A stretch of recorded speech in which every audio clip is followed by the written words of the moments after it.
Hello, this is Property Matters, a weekly catch-up on the world of property, supported by Fairview International Property Consultancy and auctionproperty.co.uk. We're live every week on YouTube, Facebook, LinkedIn, and our website propertymatterstv.co.uk. If you're watching on our website, leave us a Google review, and if you're watching on the socials, get involved in the comments section below. The email address for any topics you want us to discuss, hello@propertymatterstv.co.uk. We also have a podcast version of the show if you'd rather listen to us than look at us, and that's available from any of the main podcast platforms on the other side of the screen. So let's take a look at the week's property news with our property expert, Joe Joshi. Hi, Joe. Hi, Paul. Hi, listen to all our listeners and viewers. We're all having a tongue-twisting morning today, I think. Interesting subject, which actually we're going to share that personal experience. Over to you, Mr. Allen. Yes, well, indeed. And that's because of this particular story that's taken our interest this week. Half of home buyers hit by delays ahead of stamp duty deadline. So what they're saying here, this is a survey by Moverly, and they say just over 51% of home buyers, just over half, currently aim to complete before the 1st of April, of course, when the stamp duty rates change. And they've experienced delays with their purchase, with solicitors' delays and lack of material information as the key causes. And the survey found that 51% of these home buyers had experienced delays with respect to their property purchase since they'd had their first offer accepted. A lack of proactivity from solicitors ranked as the most common reason behind these delays, whilst the second biggest factor was the seller's failure to provide material information. The latter is a key aspect that can impact the former, as one of the most time-consuming parts of the conveyancing process, in particular, is the collection of material information. This information is required for a number of key reasons before a sale can complete, of course, such as the details of restrictive covenants and HM land registry documents. The dreaded chain also made up top three of the most common reasons for current delays in the property market. As a result of these delays, 82% of home buyers surveyed by the provider of material information digital property packs are now concerned that they will fail to complete by the 1st of April, and in doing so will be hit with an increased stamp duty cost. While 74% plan to continue with their purchase and stomach the increased cost, 12% stated that they would need to reduce the price they offered on their chosen property, whilst 9% would need to reassess their position in the market with respect to the mortgage. Some 5% went as far as to say that they would actually miss the deadline and they would need to pull out of their purchase altogether. So quite an interesting story. And where are we now? We're in end of January almost, so we've got February, March, and April. Yes, so really, I mean, I've got a personal experience to share in a moment, but it does look rather iffy if you're looking to exchange and complete by the 1st of April, even as we sit here now on Sunday, the 19th of January. Yes, I mean, the thing with this is that, Paul, the deadline, there are two issues with this particular deadline. One is, of course, the stamp duty deadline. The other is that a lot of lenders also have a deadline on their offers. So if someone's made an offer, a mortgage offer, it normally stands for 30 days, 90 days, depending on what the process is. And if that isn't dealt with in that given time, then those borrowers have to go back to the lenders and get that revitalized again, remembering that the rates have been up as yo-yos. So when they look at the lending rates, they could turn around and say, well, actually, if we actually went back to them and let's say the rate has dropped somewhere in the system, they will obviously want to benefit from that drop. So they will consider going back to the lender and asking for a renewed mortgage offer, which will also take time. But the other thing that has been causing a delay, which has been a quiet backlog, is the land registry. Since COVID, land registry have been really behind in registering documents. And there's a big backlog of documents that still are not coming forward. So that combined with, of course, the solicitors who are the main conduit in the whole of this process, who are dragging their feet on various areas, does not help buyers at all to achieve the goal that they want to. And, you know, when you're a first time buyer, and this is very, very crucial to first time buyers, or anyone at the helm of the chain, but certainly the first time buyers, they need to make sure that every penny matters.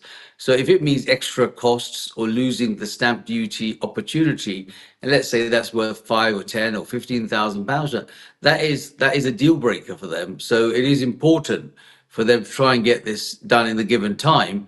Otherwise, they're likely to pull back, and then there's a collapse of the chain. I can actually verify about the land registry because I had to make a change on the property I've now sold. And that was registered with the land registry in approximately mid June. And by mid October, when the house had actually got an offer on it, that paperwork hadn't even been started. That's 4 months.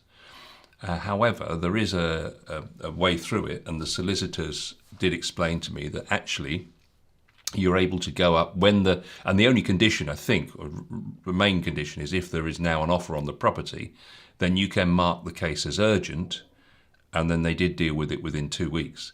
But that is extraordinary. 4 months to not even open the file, and then they can actually do it in 2 weeks if they need to put their mind to it. Does seem rather Yeah. extraordinary. It's ridiculous, really. But then it always makes you tell them, you might as well tell them you got a buyer, 4 months previously, and you might have actually had all the paperwork done in advance.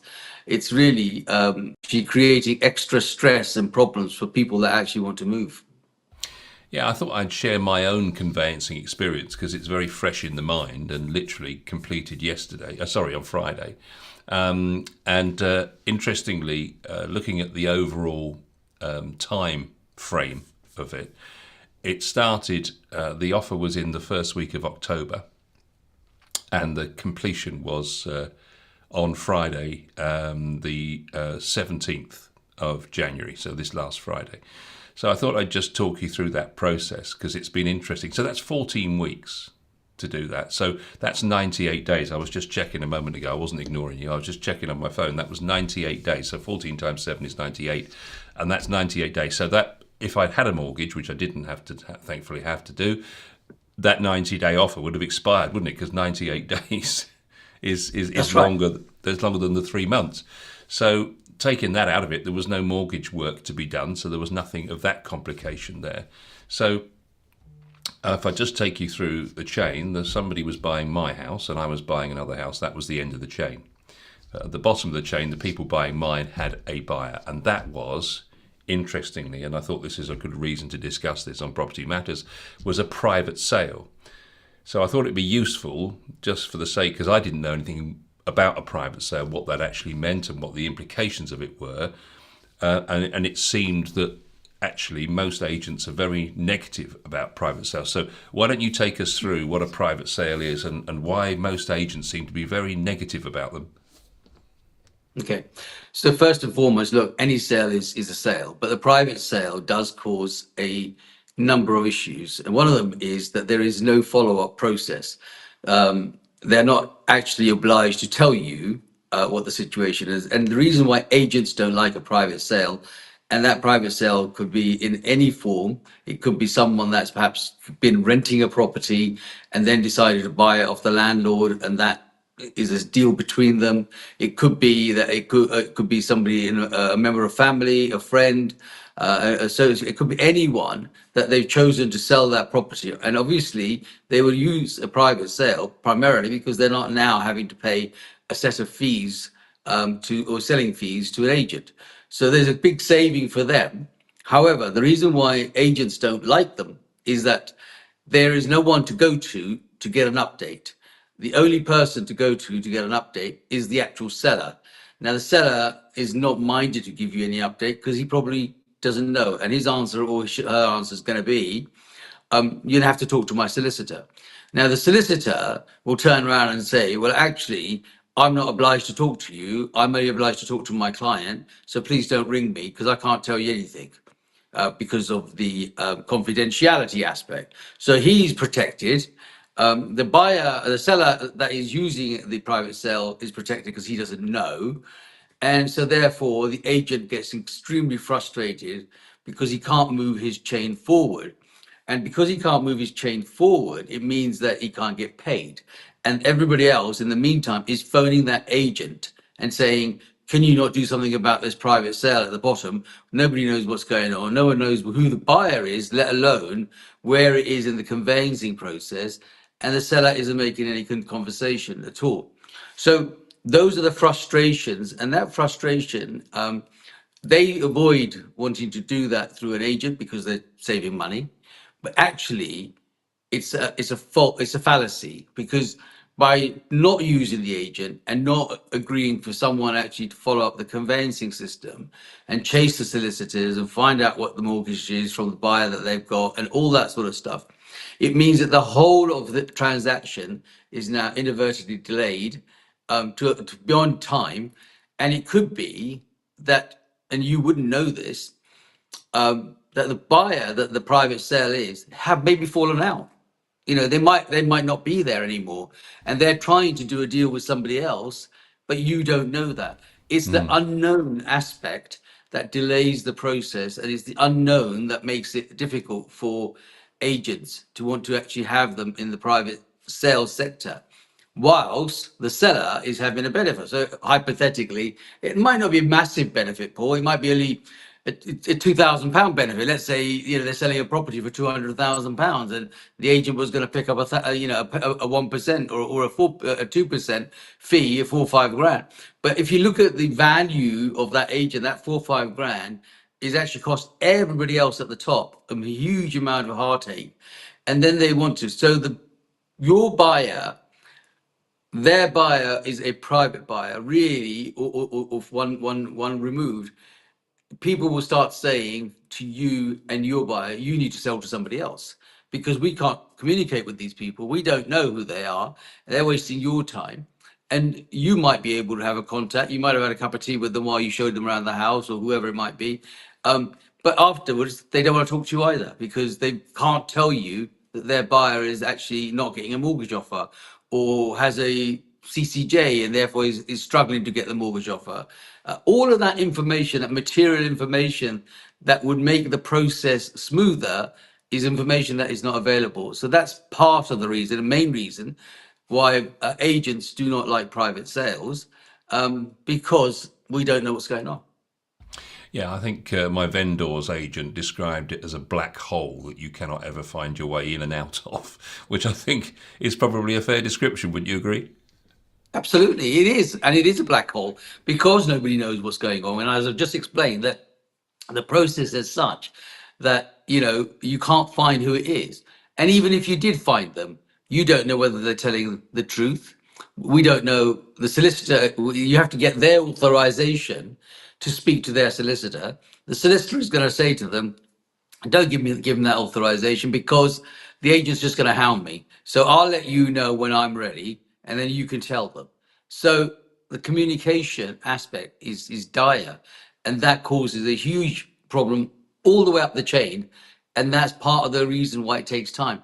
To add insult to injury, you probably got 2 or 3 other solicitors in the same chain upwards who are saying, thank God there's a private buyer at the bottom, because it means that I'm not having to do anything fast here, because the whole blame is going down at the bottom. So every time you phone a solicitor up the chain, they turn around and say, well, actually, we're just waiting for your solicitor, or they're waiting for their other solicitor, and the other one's waiting for everyone is always waiting for someone else. And that's where I've always said that, with the conveyancing system that we have and the people in the system, which I'm sure you're going to share with us in a minute as well, is dire. And that's why it takes so long. Yeah, I hadn't appreciated actually the amount of work that good agents put into moving the chain along, I have to say. And I think looking at it retrospectively, I definitely think the agents have earned their commission. And I will go back to what I've said on this program previously, that in both the case of my vendor and myself, we both use traditional owner-managed businesses. And when we both went to get our agent, chose our agent, we chose someone with skin in the game. They actually own the business. So, and they've been on the block for 20, 30 years in that particular location in each case. And looking at if it was just an exchange between the two of us, it would have been very, very smooth indeed. It was the very bottom end of the chain that was initially an issue. But then in terms of the agent side of things, that worked very, very well. And actually, even other people in the office, in both cases, both with my agent and the other agent, other members of staff, if you couldn't get the person that you'd been dealing with, there was a great deal of knowledge in the office about your sale from other people, probably from earwigging, but also because I believe they probably share the information with each other, and that was very reassuring in both cases.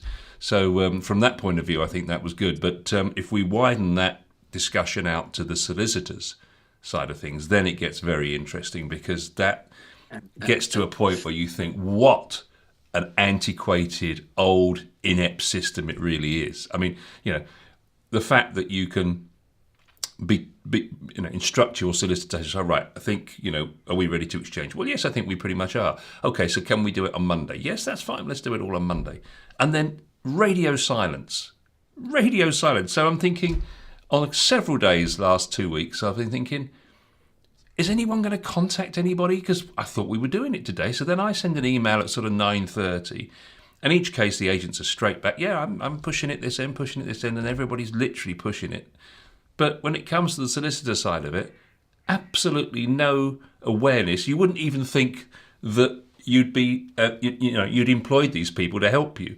And in some cases, even my vendor tried last 2 or 3 days ago to ring and say, what on earth is going on? And that's the person that's paying this solicitor.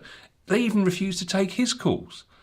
And so if I just take you through a couple of the situations that happened, because, I mean, they're almost comical. You could almost write a play about it, really. But at the bottom end, with the private sale, actually the solicitor was quite good with communication, and did talk to my agent, because there was an appreciation that there was, impact on others. So, and maybe that did breach confidentiality, which is an interesting point I hadn't even taken into account. But anyway, there was conversation, and I think the seller was contacting the solicitor as well, and maybe information passed back through that conduit as well. But on one particular day, I think we took 7 days to get the exchange over the line, and each day everyone promised it was going to happen the following morning, because there was a cock up on the day before. But on the day that we first wanted to exchange, the private seller's solicitor didn't even bother to open the file that day. And it wasn't until the end of the day when the agent rang, said, I thought we were supposed to exchange it. Oh, she hasn't even opened the file today. Just defies belief, and yet they've been told that that was the case. And then moving up, the other little story to share on this was at the very end, and I hadn't appreciated that, that the old traditional model of conveyancing had somewhat changed, or there is another way of doing it now, and whether my vendor chose to go for a budget option, or whether, I don't know, and I should guess I never know, but it seemed to be some kind of almost like call centre approach. So I wasn't aware that, well, in my case, the solicitor was empowered to do the whole thing from start to finish, and could actually complete the process on her own, and it felt like she was running her own business within the solicitors, because she was completely in charge of the process and fully qualified to handle the whole thing from start to finish.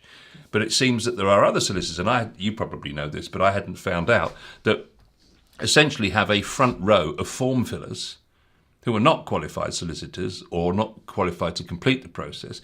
And then at some point when exchange happens, they then pass those over to another office somewhere with probably 1 or 2 fully paid solicitors who deal with the dozens of form fillers that feed to the centre, and then they rubber stamp, having checked everything, they rubber stamp it and send it back saying, yes, that's okay. And that's presumably a way of saving funds on paying proper solicitors to do the job in the first place.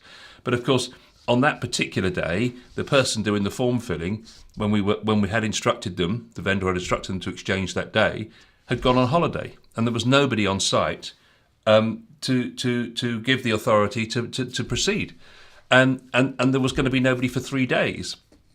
And in the end, everybody started shouting them, and eventually they managed to get an urgent, and all these transactions between them within their business have internal SLAs. Oh, well, we can't do that, unless it's an urgent, we can't do this.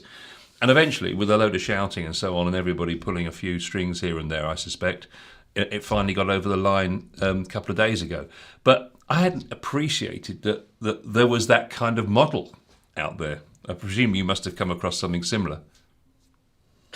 Yeah, so yes, thank you for sharing that, Paul. It's very interesting, and I think it's great for our viewers and listeners to understand the frustration. And part of why Property Matters exists is because we're here to try and guide and show and share with people that the process that exists and the things that you can and you can't do. And I'm really grateful for your experience and share. And also, I want to thank you for actually thanking the solicitors and the estate agents and valuing exactly that they are worth their weight in gold. Whereas most people think that agents are a nuisance. It's actually to the contrary. Agents are your friends and actually push the whole system through because they are going to get a benefit at the end. They don't get paid regardless. It is paid on completion in the private treaty sales market. So they are totally motivated to try and get that across.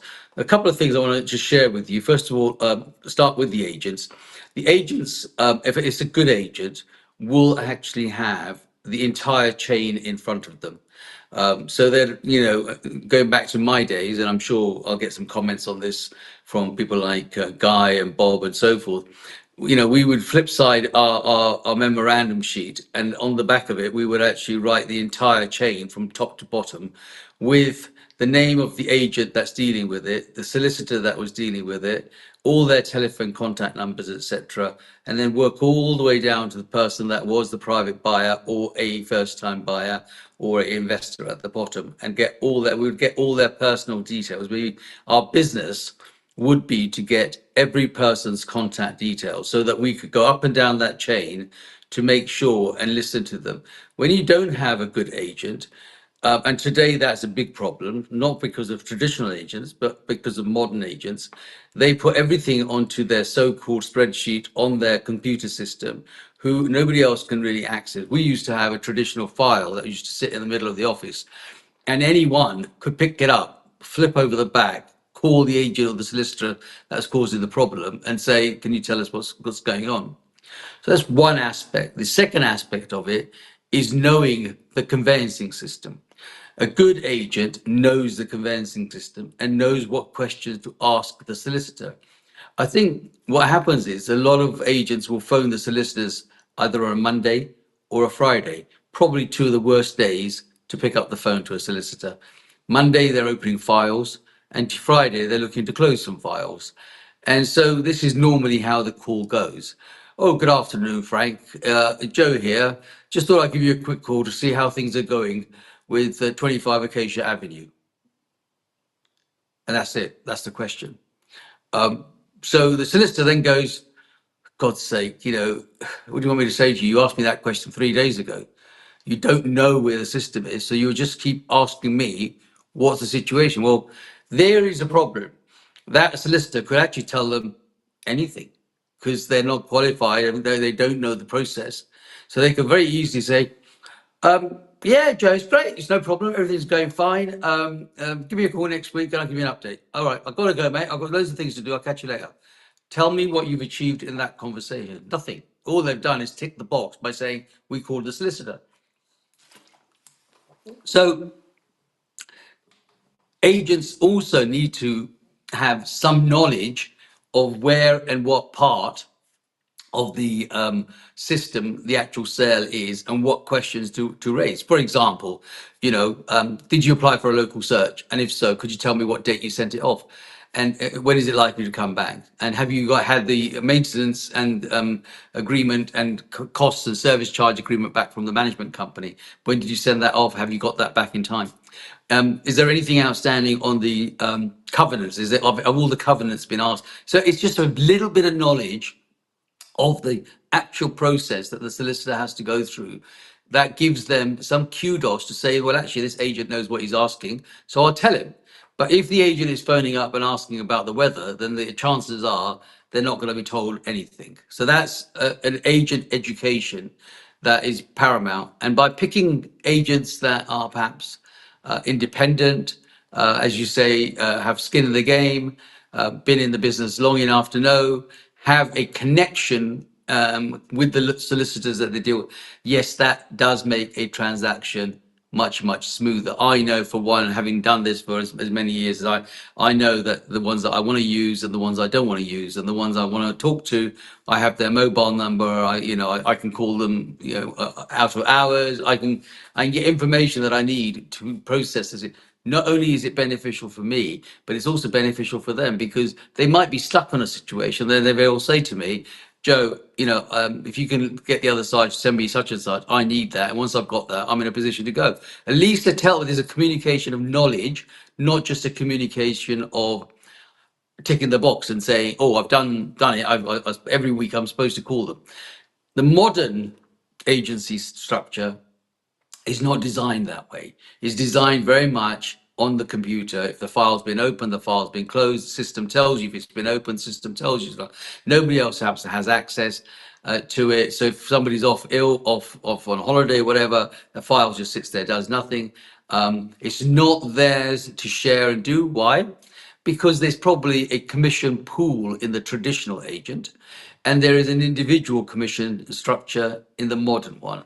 So if you are selling a property and you've put the sale together, it's up to you to make sure that that goes through, because you're going to get that.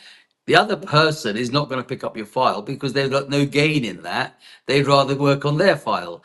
Whereas in the traditional agents, as we used to have it, we would have it as a pool. So the office would get a commission and perhaps the individual will get a commission. So basically it was all hands to the pump. Everybody had to get in there, get that sale across, get it turned over, get it into an exchange position, and subsequently get the matter completed. A huge difference in the service and what people actually are looking to do. So just to go back, agents wise, they actually do a lot of work. They're just not credited for it because they just think, oh, well, they get this chunk of commission at the end and they haven't done anything with it. Well, the truth is, if you didn't have an agent in the middle of it, half of these sales would never, ever get across the water. They just wouldn't do it. You'd be sitting there. You think 8 weeks, 12 weeks, 16 weeks, you would be there for 6, 7, 8 months. You might not even move for a year if somebody wasn't there pushing that situation. And hopefully your experience that you've had with a private buyer at the bottom and agents in between has clearly shown you how important it has been to have an agent with you on your side, with a firm of solicitors that know what they're doing. So that's just for now, that's my view on the agent and the benefit of them being, and why they don't like a private buyer. Yeah, I have to say that thinking back to and I did in previous programs explain the day when I went and did, I think it was 6 or 7 viewings in a day, and met a variety of different agents. And of course, again, there were ones that I instantly warmed to and others I didn't. And I look at some of the agents that worked for some of the chain companies, the national brands, and looked at the not quite inept, but poor way they dealt with me as a potential buyer. And the way that in one case, the guy actually turned up and didn't know anything about the property. So the simplest questions I was asking, didn't even know what the answers would be. I don't know, actually. I'd have to go and check with the vendor. I mean, really, and I think now, looking back, if I'd have gone, and there was a property that was quite close to the one we fell in love with, but the agent there was so inept at what he was doing, or so out of his depth. When I think to all the pushing that's gone on to get this chain over the line, where on earth would he have been? He'd have been drowned in that process. And I wonder whether we got it over the line at all. Yeah. And I appreciate that. And the difference is this. I mean, I'm a product of originally a large corporation back in the 80s when we were working there. But the systems were so different. There was no computers. It was actually on the phone and handwritten notes on the back of a file. And actually, every week we would go through each one separately, individually, as a team, as an office, to make sure that we got them through, and we had a target of the numbers. Today, unfortunately, it's all about the computer says no, and the reality is that the people that are now operating it are operating it on the basis of volume and numbers. So, how many telephone calls have you made to make an appointment? How many appointments did you turn up? How many viewing appointments? How many sales appointments? How many? It's all based on numbers because they believe that numbers actually come back to the reality. The reality is that you can have actually, if you're good at a job, you could do 10 calls and probably sell 9 properties. On the other hand, if you're not that good, you can make 100 calls and still only sell 1 property. And all you're doing is doing the job, as so to speak, and say, well, I'm doing it and it's not happening for me.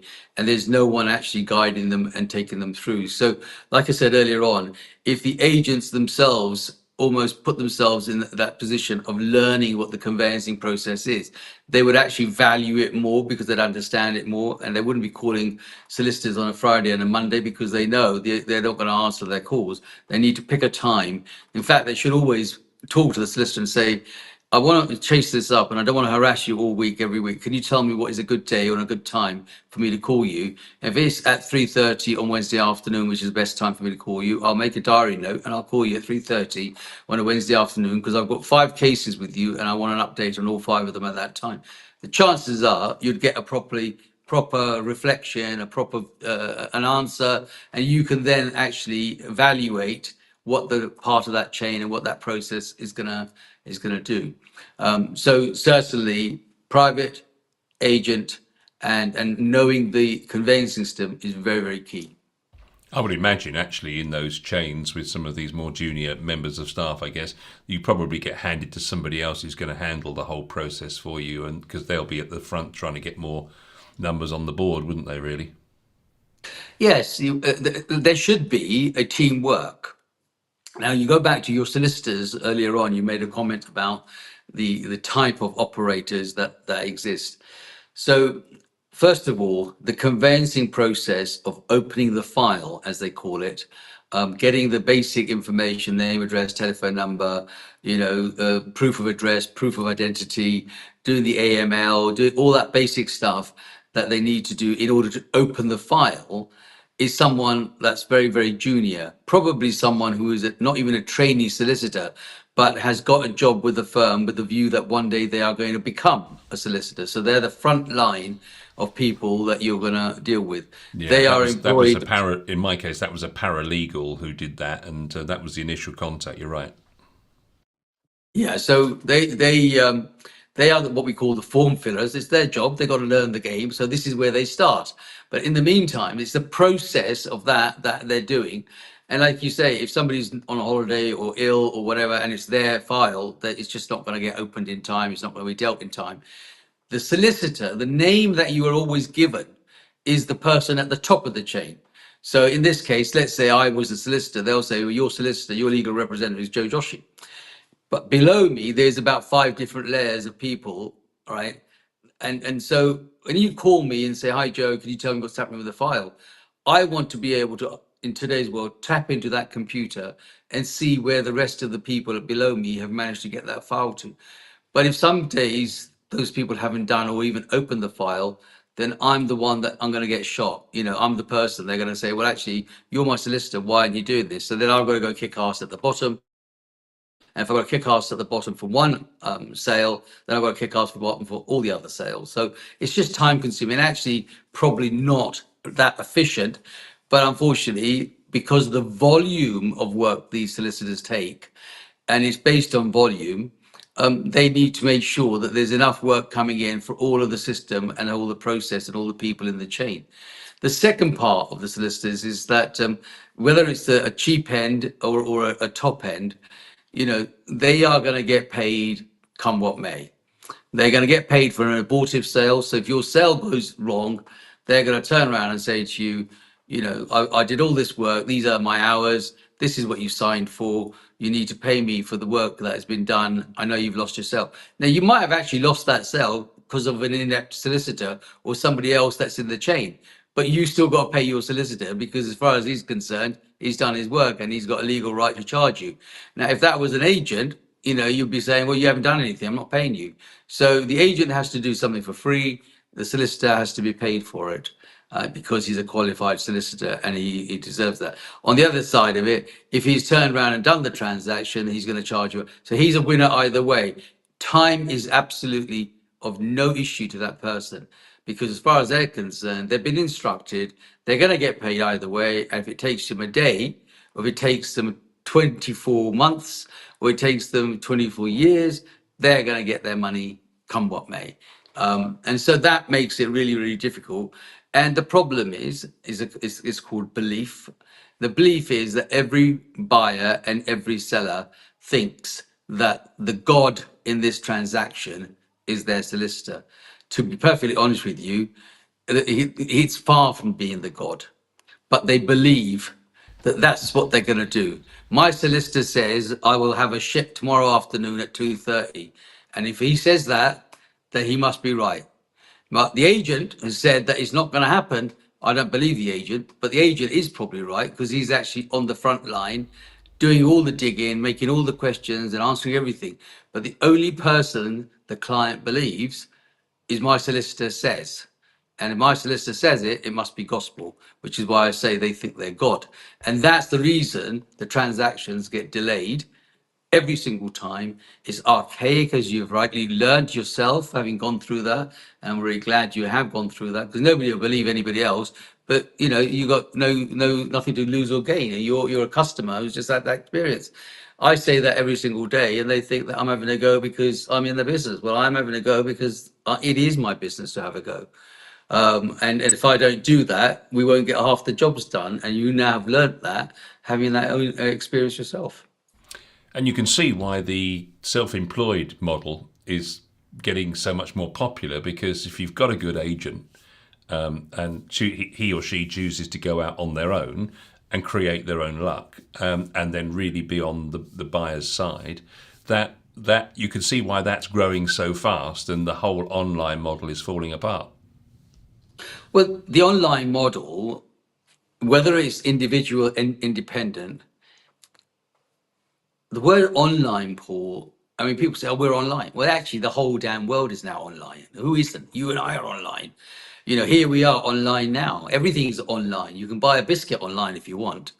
So everyone is online, but this word online conjures up something different in everyone's mind, and they Yeah, think, I'm oh talking well, the purple bricks scenario.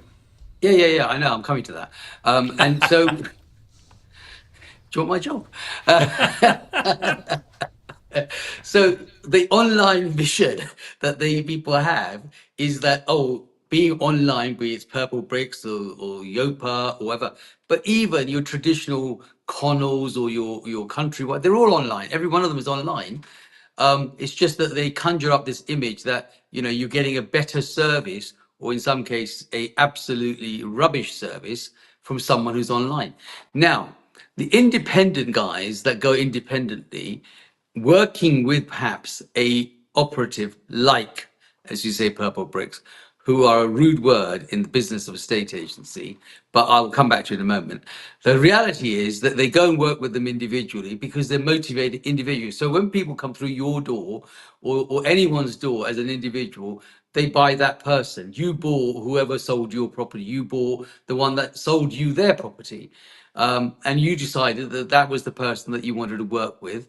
And so, and whether they were online or in the moon or down the toilet, it didn't really matter. It was the person that you bought, and you felt that they could do the job, and that's why you instructed them.